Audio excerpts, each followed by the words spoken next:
tingnan niyo po ito. Gabundok na naman yung tumpok ng buhangin niya. Ayan o. Gabundok na naman siya. Yun yung nanggagaling doon.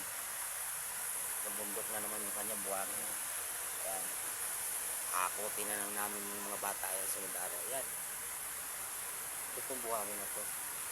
Hindi mga 20 sako makukuha dyan. Ito.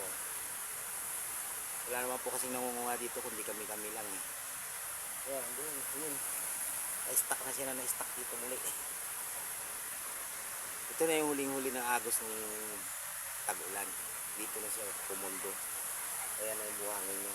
Oh, pino. Pino yung buhangin niya. Hinahalo nga lang mga graba-graba, maliliit pa ba ito. Pero madali na yan, pwede naman bistayin eh. Ang gabundok na siya. Dami. Hindi mga 20 sako kayang-kaya yan. Bagal na kasi yung agos ng tubig niya, hindi na maabot dito. Yung nalakasan dito siya napundo lahat.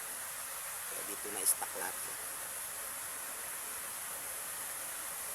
Hindi na rin yung tubig niya.